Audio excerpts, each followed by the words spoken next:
Hello student, আমি কল্যাণ আমার preparation platform channel নিয়ে তোমাদের সামনে উপস্থিত হয়েছি। অনেক student from my diploma batches আমাকে বলছে যে স্যার আপনি আমাদের জন্য কিছু আপলোড করছেন না, so that is why this video is only for you guys. And এখানে দেখো আমি যেটা বলেছি সেটা হচ্ছে some questions, confusing ones but easy, from electrical engineering. তো সেরকম দুটো কোয়েশ্চেন আমরা এখানে সলভ করব। একটা হচ্ছে এখানে দেখো একটা সার্কিট রয়েছে, সেখানে 16 ভোল্টের একটা ব্যাটারি কানেক্ট আছে, আর এটা হচ্ছে arrangement. This is the ammeter. Ammeter this is the ammeter. আমাকে বলেছে what will be the current through the ammeter. ঠিক আছে, তো এখানে দেখে কি মনে হচ্ছে স্যার খুব ক্রিটিক্যাল একটা সার্কিট আছে, খুব কনফিউজিং, কীভাবে বেরোবে স্যার, এতগুলো ক্যালকুলেশন করতে হবে, রেজিস্ট্যান্সের অ্যারেঞ্জমেন্ট করতে হবে। তো আমি তোমাদের বলি না, সেরকম কিচ্ছু করার দরকার নেই। এখানে একটা জিনিস তোমরা বেসিক্যালি লক্ষ্য করো, দেখো এই যে জিনিসটা আমি দেখতে পাচ্ছি, এটাকে আমি যদি এইভাবে রিপ্লেস করি, করা যায় কি দেখো তো। सर अगर ये होता है आपका arrangement like this, then can we say that, no tell me, can we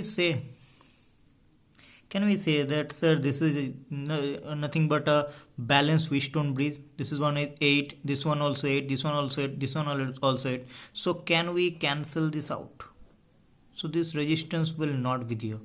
Okay, one more thing, here is ammeter, and ammeter is for measuring the current. So what will be the resistance of the ammeter?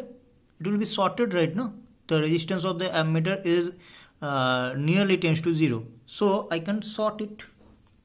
Okay, then what the current flowing through it I will have to measure. Now find that these two are 8 and 8 are in series with each other, and there is also the same case. So this circuit can be, so now this is the circuit. Okay, these two resistance series, these two are also in series, so finally we can get 16 and 16, and there is 8. And now we can replace these two by a resistance. So these two are in parallel, so 16 and 16 parallel, then we will get the value is 8, and 16 is the voltage, so I will be like 16 V, and total R is 8 plus 8, that is 16. So total current is 1 ampere. Is it okay? Now you can see another question. This question is basically, this one is the load part and this is the circuit arrangement. Okay, this is the supply. Suppose there is a voltage given 20 volt. I don't want to know what will be the voltage. Actually the question is what will be the value of resistance R, so that maximum power will be transferred to the load. So क्या करोगे तुम लोग, पहले दिमाग में आएगा sir ये तो ऐसा ही होता है सर, जो RL रहता है load resistance, that will be equal to the total resistance of the circuit. जरूर सर, आप गलत नहीं बोल रहे हो, लेकिन in that case this RL must be a variable one. But यहाँ देखो RL क्या है, फिक्स वन है सर, तो यहाँ पे the maximum power transfer theorem का कोई काम ही नहीं है। यहाँ क्या देखना है कि यहाँ पे आपको मिनिमम करना है रेजिस्टेंस को, इस सर्किट का रेजिस्टेंस को आपको मिनिमम करना है, ठीक है, क्योंकि ये चेंजेबल नहीं है, ये चेंजेबल है। तो यहाँ पे आपका मिनिमम क्या हो सकता है सर, आर का वैल्यू क्या हो सकता है सर, आप क्या कर सकते हो यहाँ पे, आप ये कर सकते हो सर कि यहाँ पे जो वैल्यू होगा ये इसके साथ मिला जुला के 4 होना चाहिए, ठीक है।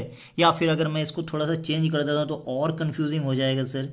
यहाँ पे अगर मैं इसको चेंज कर देता हूँ, ये मान लीजिए ऐसा 4 है, ये 2 है, तो आप ये बोलोगे सर कि 4 और 4 का पैरेलल करेंगे तो कॉम्बिनेशन में ऐसा होना चाहिए कि 2 हो जाए, ताकि 2 और 2 मिलकर 4 हो जाए, and 4 will be equal to this RL 4। But the case is that sir यहाँ कुछ गड़बड़ी है, वो है सर RL यहाँ पे फिक्स है और ये R को वेरिएबल कहा गया है। सो इस R का वैल्यू आपको पूछा जा सकता है, ऑप्शन में रह सकता है कि R का वैल्यू होगा 4 या फिर R का वैल्यू होगा 0। तो आंसर क्या होगा सर, 0, बिकॉज अगर ये 0 हो जाता है तो हम लोगों को पता है ये 0 होने के तुरंत बाद क्या होगा, यहाँ पे ये सर्किट में बाकी जितना सब है ये कुछ नहीं रहेगा, क्योंकि current will flow through the minimum resistance path, तो क्या होगा फिर करंट यहाँ से आएगा, यहाँ से आएगा, यहाँ से आएगा, फिर यहाँ से होकर चला जाएगा, ये पाथ रहेगा ही नहीं उस टाइम में। ठीक है, ये आर अगर मैं जीरो कर देता हूँ शॉर्ट सर्किट पाथ मिलेगा, and the current will always follow the minimum resistance path. And minimum resistance path कैसे होगा, अगर इसको मैं 4 भी उठाता हूँ, this R will be 4, then 4 और 4 we will get 2. Okay, but if this R is 0, then there will be resistance 0 and only 2 resistance is there. So maximum current will be flowed, और maximum current जब flow होगा तो क्या होगा sir, maximum power will be delivered. So answer क्या हो जाएगा, R का वैल्यू हो जाएगा 0. सो ध्यान रखना ये है सर कि whenever maximum power transfer से क्वेश्चन आएगा, then this RL को क्या होना है, RL को ऐसे रहना पड़ेगा। ठीक है, तो RL अगर वेरिएबल है तभी जाके आपका मैक्सिमम पावर का थ्योरी काम करेगा, वरना यहाँ पे तो RL वेरिएबल है ही नहीं।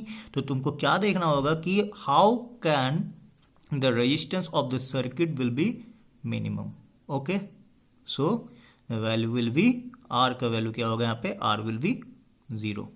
ठीक है, hope you will enjoy this video, thank you.